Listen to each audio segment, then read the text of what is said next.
What was the NBA like in the 70s? How did dribbling improve so dramatically back then?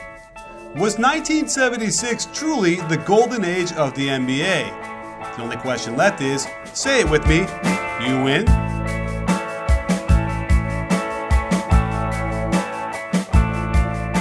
Hey sports fans, Coach Nick here, and welcome to the B-Ball Breakdown Podcast. Today I'm excited to bring on author Adam Criblez, who has just written a great book called Tall Tales and Short Shorts, Dr. J, Pistol Pete, and the Birth of the Modern NBA.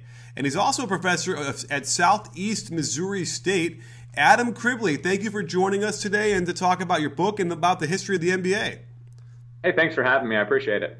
Not a problem. I thought we can kind of jump right into it because your focus is pretty much the 70s in the NBA, starting there. And I think that there's a really interesting development that happens right around 1970. And I'm wondering if you can give me some more insight because it's kind of a fascinating thing where, if you watch the Eastern Conference Finals, I believe it's like 67 between the Celtics and the Philadelphia Warriors.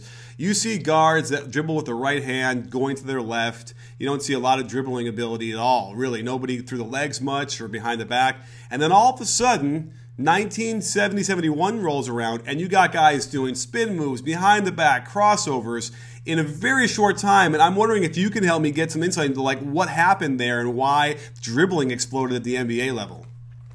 Well, I think the one thing that's been looked at by some historians is the influence of the playground game.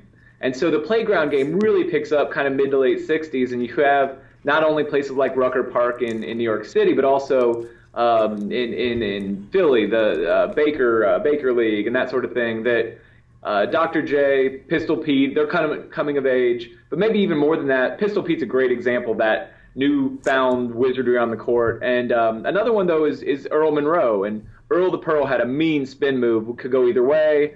He could get in the lane and score. And so I think you have a generation of guys growing up on that street ball game where, if you're dribbling to your left with your right hand, you're going to get it picked every time if you're playing on the playgrounds. And so some bad habits maybe that even great players like Jerry West, you watch Jerry West trying to go left and he might as well have tied his left hand behind his back dribbling the ball.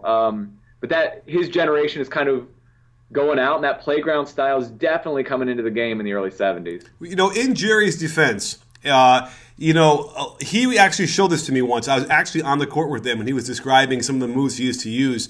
And one of them was he would dribble the ball in his right hand and he would kind of gallop at his man with the right hand forward and the right foot forward and kind of daring the man to reach in. And if he did, he would do like an inside out and keep it in the right hand and then go right by him. So I will give him a little credit where, even though obviously he really looked uncomfortable kind of going to his left hand, even though every once in a while he would, he did at least have, there was some reason as to why you didn't just reach in and steal it. That's sort of like why I scratch my head a lot when I'm watching that, saying the guy could just knock it away every time. But at least for Jerry West, perspective, he did have a move that would counter that to some degree. But I think you're right, because what's interesting for me as a coach is that, at some point, I have to imagine the playground stuff was happening probably even in the 50s, right? We probably had spin moves and crossovers. That's fair enough to say, right? Right, and I think Bob Cousy clearly is doing it in the NBA, so it's not as if these are the first players to do it in the late 60s and 70s, but yeah, the playground game goes to a different level, I think, mid 60s, late 60s. Because I think the interesting parallel could very well be, when the jump shot first came in, Hank Lucetti or Kenny Sailors or whoever in the 40s, you had coaches across the country saying, no player will ever shoot that way for me.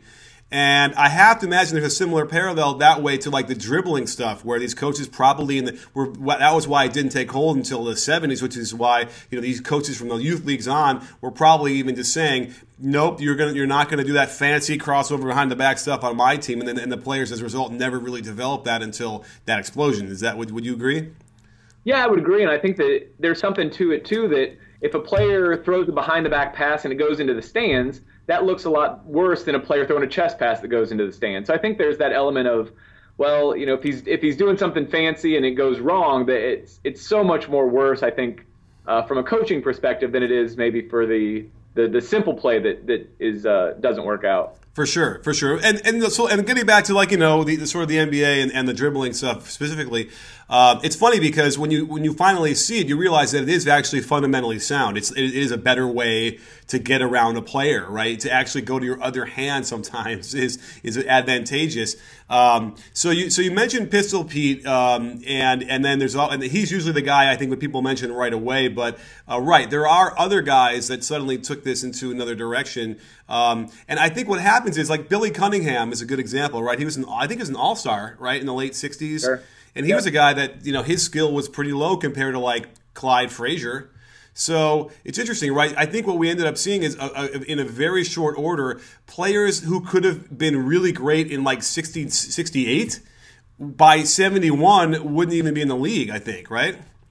Sure. No, and there's a huge influx of talent, I think, that comes into the league. And you're right, some players that had been all-stars, superstars in the late 60s. A great example for me is Jerry Lucas. Lucas was a fantastic player, a multi-time all-star, considered one of the greatest players in the league by many people in the 60s.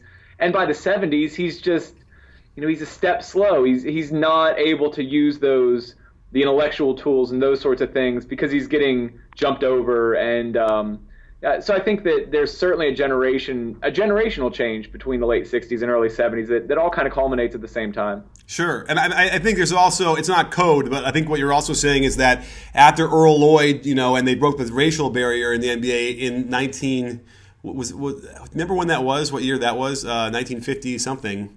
Yeah. Early 50s, yeah. So basically, and that progression was still very slow for a long time, right?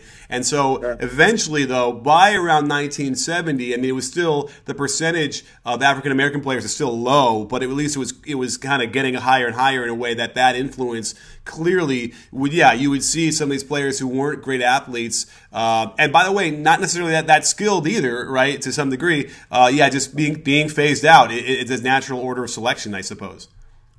Yeah, no, completely. And it's really in, I don't have the exact year, but it's right around 1970 when the league becomes majority African American. So it's about 50-50 in 1970, and by 1979 it's 75-25. So the influx of talented African American players certainly jumps. And again, it's not coded at all to say that many of the African American players that are coming in had played that playground style, because inner cities in the late 60s are predominantly populated by African Americans. So the players playing on the playgrounds are African Americans. They bring that aesthetic to the game, and so naturally the game's going to change when you have the more talented players coming in practicing that style. Sure, and we can kind of take a deep dive into sort of what we're saying, because I mean, I think if you try and use that, it's sort of a racist term now if you want to use that, like, street ball phrase on people, like in organized basketball.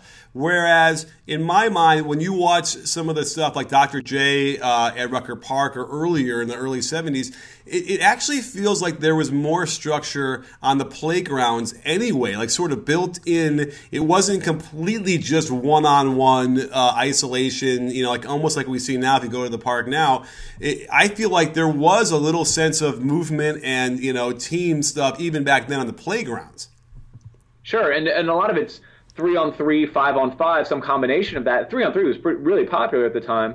And so, yes, if one person's going to 1-on-1, his teammates aren't going to get him the ball the next time. And so there's a lot of it's not, you're right, it's not that playground 1-on-1, try to embarrass the guy in front of you every single time down the court. Now, some of that did get into the game, but a lot of it there was ball movement. There are people working to get open and throwing the ball into the post and kind of cutting off of that. And so, yeah, it's not that stereotypical street ball, no one's playing defense. I mean, it's very much a challenge to their masculinity if somebody scores on them. So they're trying not to let people score. They're working with teammates. It's not the style that we see and maybe demean today. Yeah, you know, it's worthy of like some sort of documentary. I don't know how much visual evidence exists right now from the playground style of the 50s and the 60s, because I would like to take a deep dive into that and do that, because I feel like, you know, when I was growing up, for instance, in the, you know, 80s, early 80s, like, you know, there were just certain rules. Like if the ball went to the high post, you cut to the basket from the wing. Sure. No one ever taught you that. It just sort of, that's what you did. And I don't even think we have those rules anymore. That's not how the young kids play anymore for whatever whatever reason, but it seemed like even more so back then. And perhaps it's just because, in the 50s, you were only, 50 years removed from the invention of the game, basically, in a way that, like, the style had sort of, was still taking hold and was still really strong over, like, those kind of immutable fundamentals, I suppose, of movement. Well, I think it's a time of development. You mentioned earlier the jump shot. I mean, the jump shot at that point is only 15 years old. So to move from a set shot to people going between the legs and behind the back, and it's a transformation. It's a process. It's not something that happens overnight. And so a lot of those fundamentals are still very much in place. I always make the joke of the Hoosiers movie. You have to pass the ball 4 times before you shoot it, and that, while tongue-in-cheek, is kind of still what's going on the playground. They're still moving the ball around. They're still looking for teammates and cutters, and they're doing a lot more of that than, again, we think of today. What's interesting is that when I think of the early 70s, I think of those old straight razors that gave people such great shaves. And you can get that same close, smooth shave from Harry's razors today.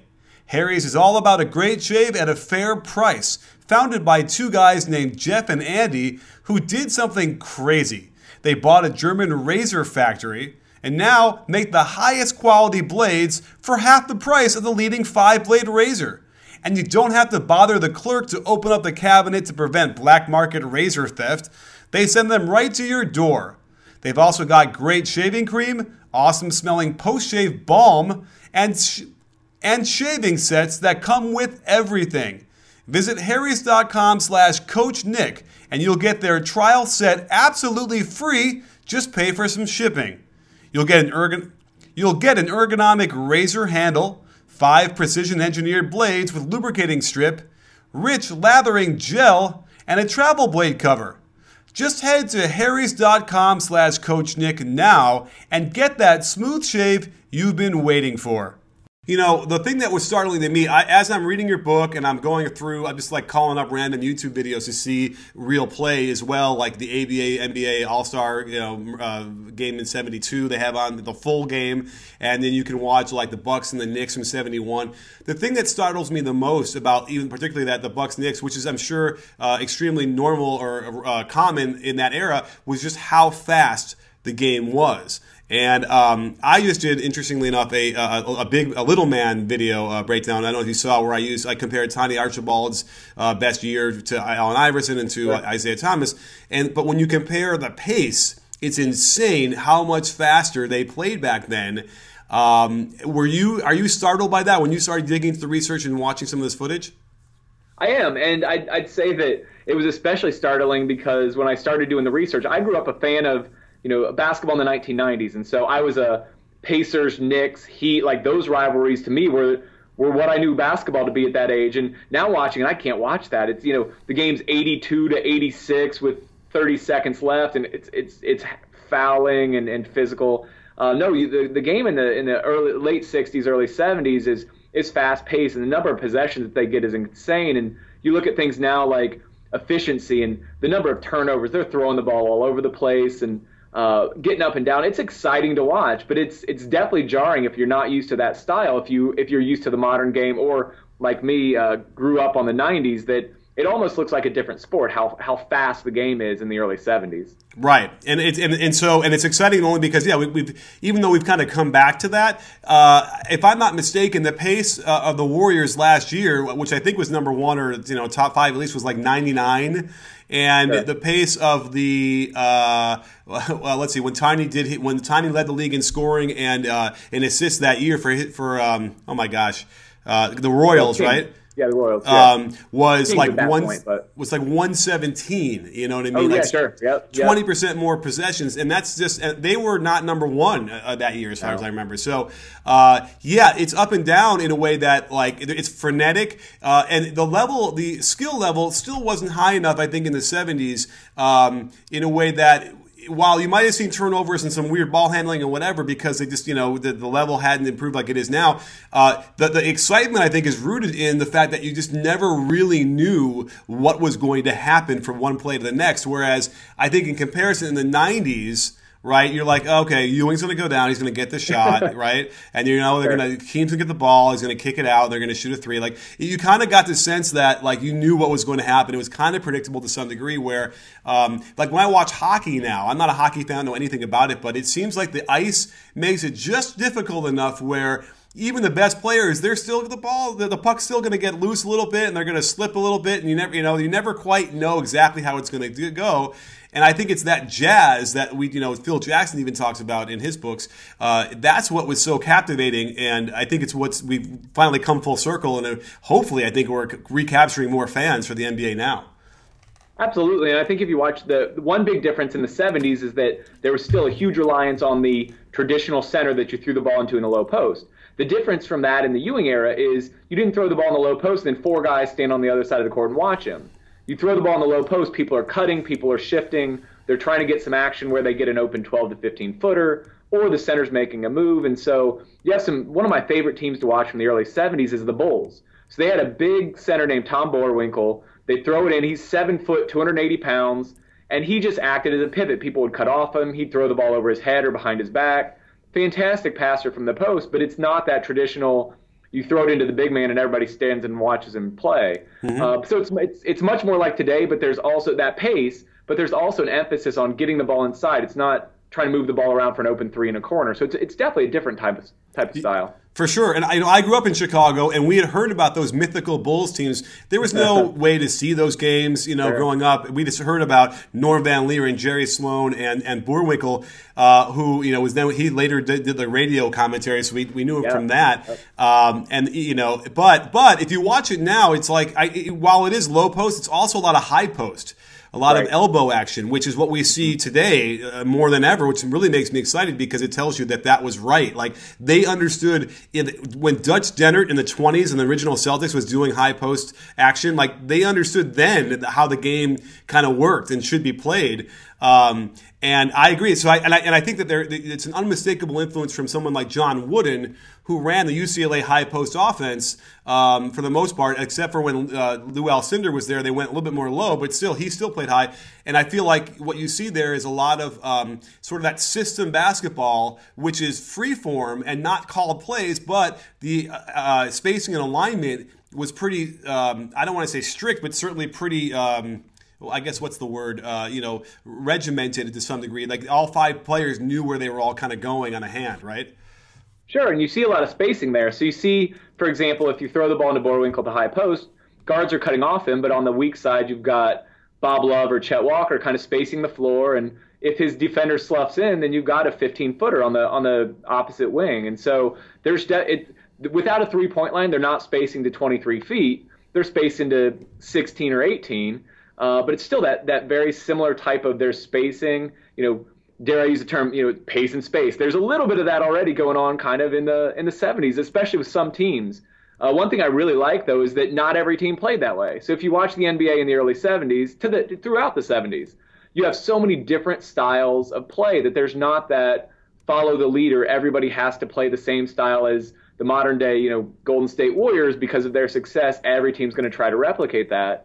Every team kind of had a unique style, and I think it made the game a lot more distinct in that you'd watch a Kings-Bulls game looks a lot different than a Lakers-Knicks game then, and I think that's something that I really enjoyed watching from that decade. Yeah, the other thing I think also connects with that is the region, like where you were from, and I think it's probably more like on the high school, maybe college level, it was a little bit more like that, but depending on what part of the country you were in, sort of dictated how you played the game. I mean, this is going back a little bit earlier than the 70s, but I kind of feel like there was a connection there where, like Indiana was just fast break basketball, and New York was sort of give and go, and it's sneaky kind of stuff. And interestingly enough, it's until Wooden got here, as far as I can tell, my research was, California was a sort of a slow-paced. They didn't dribble a lot. They kind of didn't want to pass the ball up quickly up the court.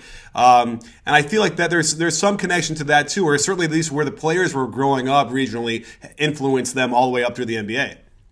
Absolutely, and I think something else that I always enjoy watching is so they didn't have the textbook shooting strokes, and so you've got some really unique kind of releases, and so the whole game, you're right, there are definitely regional variations in the game that I think certainly are from earlier times, but even through the 70s, Indiana fans wanted that fast-paced, up-and-down basketball. And I think that's maybe best explained by looking at the Lakers. We think about the Showtime Lakers of the 80s, that fast break style. Well, that originated really in the early 70s with the 72 Lakers, that Wilt Chamberlain got a rebound and would outlet it to almost half court, and then they're fast breaking. And so definitely these styles, I think, certainly began earlier, but definitely continue through the 70s. For sure. And the shooting is a great point too, because we've been slowly refining the fundamentals of how to teach shooting, and I feel like if you were playing in 1971 in the NBA, you grew up. Let's say you were probably 10 in 1961, and that means you were being taught the same fundamentals that were being taught in 1941. Probably, there hasn't been a lot of difference there, and that was still when two-handed set shots were being shot. So it's a really kind of a fascinating evolution of how that was all taught, and then how it ultimately got it to the game. And then I feel like every year that go by, I think more of these players move to more of a natural, like, okay, they're showing me 10 toes to the rim, they're showing me this stuff, but that's not really how they did it. And you kind of get at every level of, from high school to college to the pros, you kind of see them get farther away from like these strict notions of how you're supposed to do it. Yeah. And as well, then you get some really interesting things as far as shooting goes. So, what I find the most interesting thing about what happens with, in the mid-70s and as we progress, was it sort of feels like the golden age of the NBA, maybe even more so than even now, was after the ABA merger, and you started to throw another, 20 of the best players in the world into the NBA. What I would notice from those years, from 76, to 80, was not only did you have the best athletes, the best skilled players playing all on the same court, but they were playing, triangle offense. You'd see Princeton, you would see UCLA high post, these sort of regimented, really great 5-man system basketball, and it combined with great athleticism and skill. Like, to me, that's some of the best basketball I've still seen to this day. Sure, and I think that those stars all come in and they are playing systems. They are playing that type of game. And really the only time that they have that isolation clear out is, hey, we need Dr. J to get a bucket because it's a tie game with 11 seconds left. And they're not relying on that every time down the court. And so they're running all these different offenses, these, as you said, these very kind of regimented offenses. But you have some incredibly creative players running them. And so they still have the high flying, the exciting play. I talk about this in the book, but I'll say till my grave that the 76-77 season was the most exciting season in basketball history, because you have two really good teams, and the Pacers and the Spurs coming in, or no, the Pacers and the Nets. Neither team was great, but you have all this superstar talent coming in all at once that is unprecedented, and it revolutionized the game. And so I think that people that point to Magic and Larry Bird coming in 1980 as being the pivot, I think that it's 76. It's when the merger happens that we really see this. Like you said, it's a short-lived golden age, but it's some high-quality basketball for the most part in that 4 or 5 year stretch. For sure. And the interesting thing is, as you got a little bit farther into the 70s and to the end of the 70s, what you then would see would be, nice regimented 5-man system basketball. But as they got a little bit tired and as the quarter progressed, it would kind of get devolved into some more one-on-one, and the game would get kind of messy. And the coach would call timeout and say, "Okay, guys, remember we run, let's get our 2-guard front, whatever." And then they would do it again, and they get a little tired. So it's interesting. We kind of started to see this slow dissolution of that, and then into the 80s. But what's interesting to me is that what you notice is in the 70s, you see a lot of 2-guard front offenses, like almost exclusively. And then something happens, and I'm wondering what your take on it is, that all of a sudden around 79, and I think that I'm leading you on this question, but certainly something happens where all of a sudden it goes to a 1-guard front, and most teams want that one lead guard out there. And I'm wondering if you've noticed that or have any sense of an evolution of how that transformed. No, you're right, and I think you're right in tracing it to the to 78, 79. I think in part it's because the league's getting bigger, and so you're bringing in wing players now that are 6'5", 6'6", 6'7" in some cases. George Gervin's playing shooting guard, and he's 6'8". Well, I mean, he's a good ball handler, but he's a scorer, he's a slasher. He's not the prototypical point guard. If you look at like the 72 Lakers, for example, that have Gail Goodrich and Jerry West, they have two guys that can handle the ball really well. And their teams, the 75 Warriors are a great example, a really super deep team that has a number of guys that can handle the ball, but are 6'4", 6'2", 6'4". I think there was that fascination, that love of the big guard that I think is part of it, at least. So you're getting away from the two playmakers and you're going to one playmaker with two slashers or shooters on the wings. And I think that's part of it. I didn't find anything definitive, a reason for that transition, but it just feels like Billy Knight of the Pacers, another example, the 6'5", 6'6" guy that could get buckets, but he's not a great ball handler. You don't want him to come and initiate the offense. So I think that could be part of it. Sure. I mean, that all makes perfect sense, too. I kind of feel like part of it was Magic and Isaiah. Oh, sure, yeah. And all of a sudden, and that trickled down very quickly to, even the high school level. I remember, if I would have had a two-guard front, I had to play point guard, but I wasn't a great ball handler. I was much more of a shooting guard. I would have been a lot easier for me because when there's a guard next to me, I could relieve the pressure. But instead, they were like, here's the ball, here's the 50 feet, good luck, and go up. And a lot of it, I think, has to do with Magic and those guys who came in all of a sudden. They wanted that dynamic one guard leading the break and then initiating the offense. The funny thing is when I had talked to Pete Newell about this, and when you have a two-guard front and two forwards and one center, you kind of have a more open floor. Whereas when you have one guard on top and two forwards, you got to have two guys like down by the baseline or in the corner or something. Their men can get in the way down by the basket a little bit easier. So I always found that an interesting argument that a two-guard front actually spaces the floor better. Well, we mentioned that Bulls team earlier. That always sticks with me that Dick Motta had. His alignment was he wanted two guards to be able to guard the basket if the other team came on a fast break. Yeah. His forwards were going forward to try to score the basketball, and the center is in the middle as a pivot. And I'm like, wow, it's as if the names of the positions kind of fit there.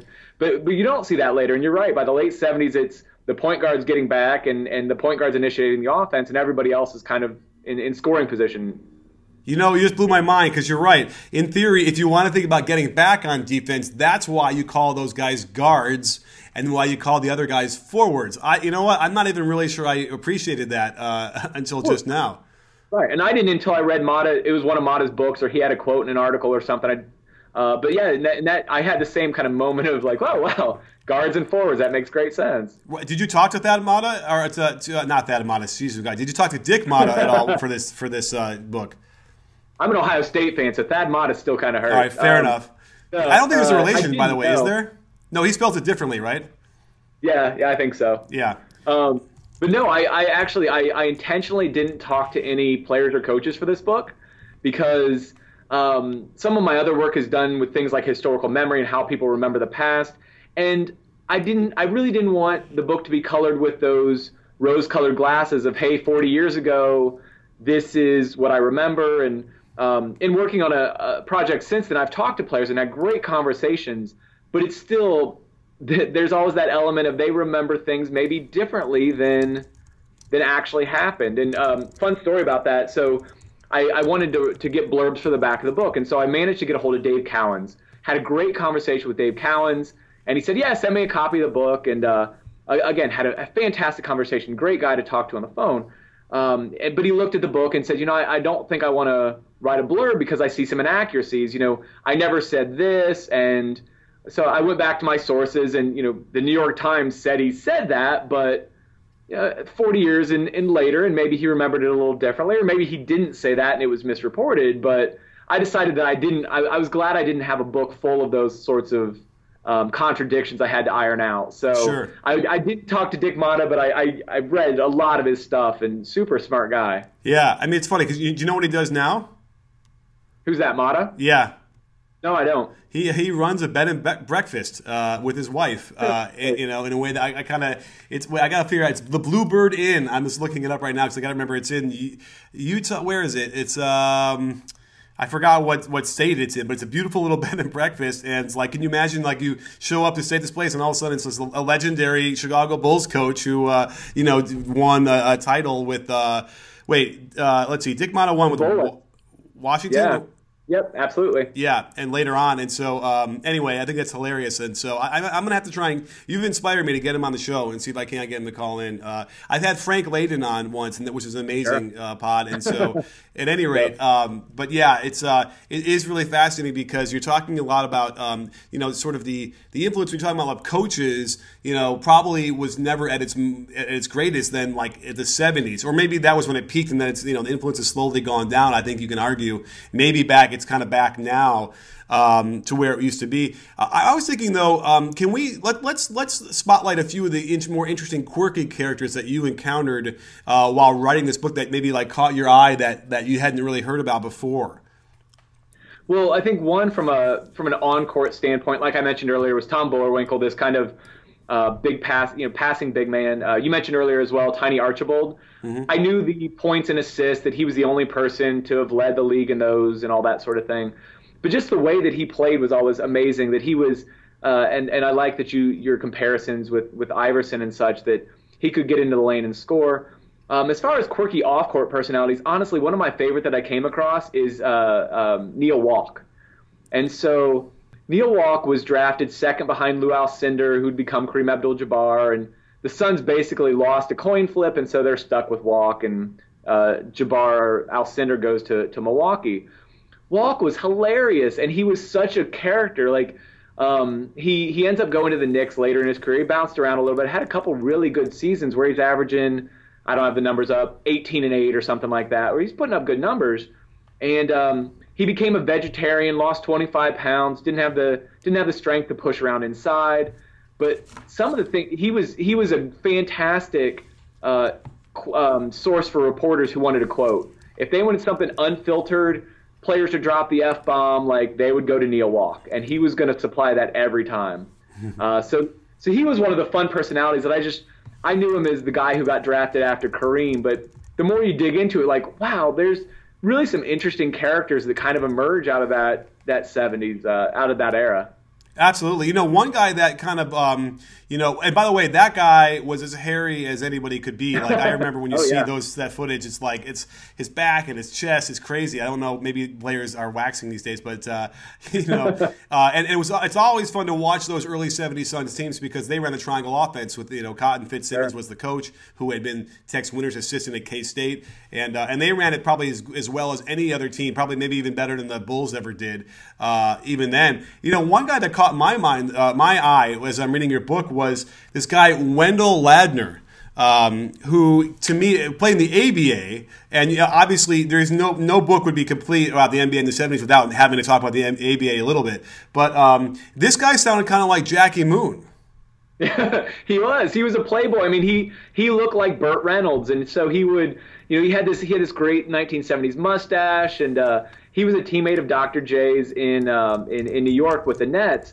And unfortunately died in a plane crash shortly after they won the title in 74, 75, right in there somewhere. But he was a good player. He was very Jackie Moon. He was not as skilled in basketball as he was A, with the ladies, and B, he was an enforcer. He'd come off the bench and beat some people up a little bit. And then after the game, he'd go to the nightclub and be out till 2, 3, 4 in the morning. He had girlfriends in every city, and just a fantastic character, total playboy, and but also really an on-court enforcer. So it was just a really interesting mix. For sure, yeah. It just kind of struck me like there was something there about that, which I'm sure there was probably more of those kind of characters too.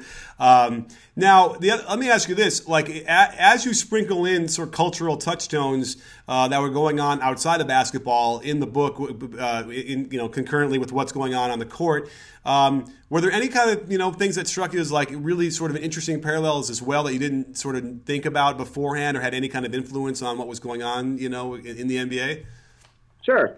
The best example of that to me is I went to Kent State University in Ohio for my master's degree. So I knew all about the Kent State shootings in May of 1970.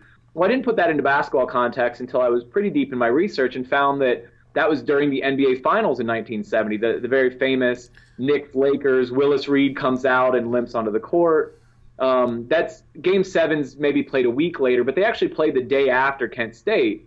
And so that Knicks team's interesting in that two of the players, I believe it was Mike Riordan and Cazzie Russell, had they were members of the National Guard. So they missed some time because they were serving in the National Guard during the season. Well, at Madison Square Garden, before I think it's Game 5 maybe, where Willis Reed actually hurts himself, they play the national anthem, and there are people in the upper decks that aren't sitting for the national anthem. They're smoking pot in the third deck at Madison Square Garden. Wow. Just this very kind of politically and emotionally charged time in history. And the fact that the NBA is not immune to this and that Knicks team's been fantastically interesting, because not only do they have guys like Riordan and Russell playing for the participating in the National Guard, they've got Phil Jackson, who's very outspoken about his opposition to the war. They've got Bill Bradley, who ends up becoming Senator Bill Bradley, very outspoken in his opposition to the war. And so it's this really kind of unique mix. But I never put two and two together that May of 1970, they're playing this iconic finals at the same time at Vietnam and May 4th in Kent State. Yeah, absolutely. And I was definitely struck by that when I started to read it. I'm like, oh, you don't often think about the context of like what's going on, especially then. I feel like that we've heard about certain times in the 60s where we saw Lou Alcindor and Cassius Clay or Muhammad Ali dealing with a lot of things that are going on politically, but not necessarily as much in the 70s. And so that was really interesting.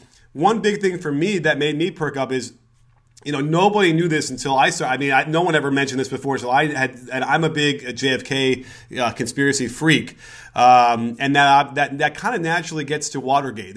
I'm sure as a historian, you probably understand there's a lot of connections, either fringe or not, that connect JFK and Watergate. But when I was looking at some stuff, you realize that the Watergate offices that they broke into in 1972 were that of Larry O'Brien. And I almost fell off my chair because I'm like, wait, that can't be the same Larry O'Brien as the Larry O'Brien Trophy. And sure enough, it is.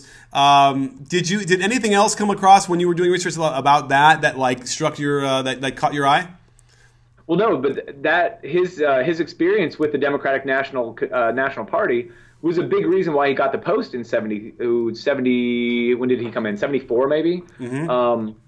But it's a big reason why he got that gig, was that experience. And in fact, he was seen as kind of the dark horse candidate when he came in. There was the deputy commissioner was a man named Simon Gourdine, who was an African American, highly qualified, had basically served as he was the deputy prior. So he was kind of seen as the heir apparent.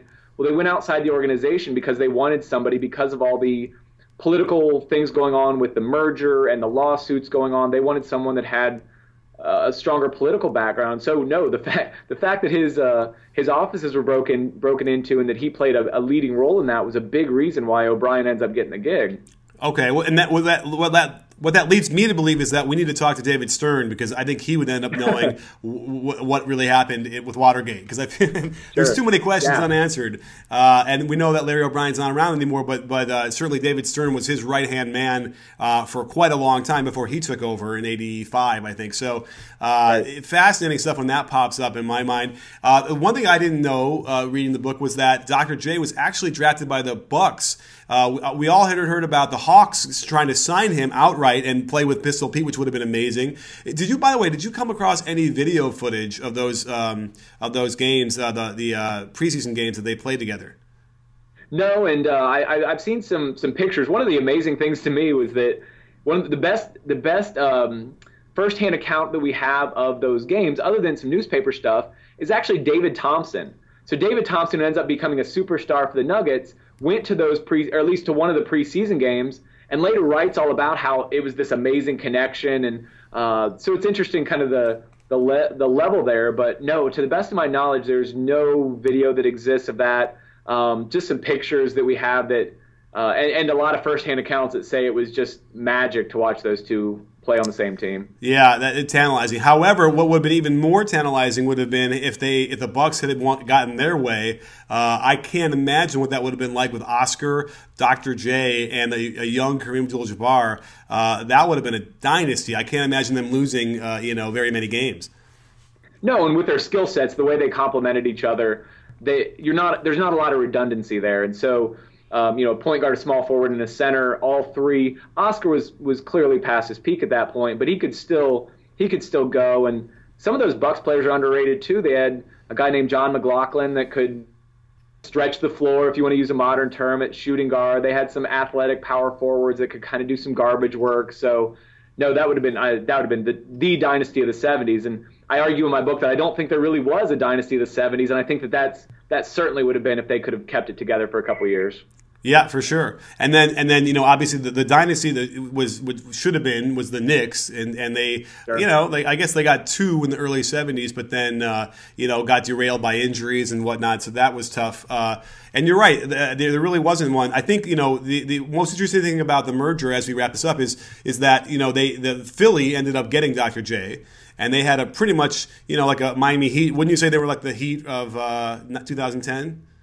Sure, yeah, they had a couple star players, and we focus on Dr. J, but they were a team of superstars. They had George McGinnis, they had Doug Collins. Doug Collins had been a #1 overall pick.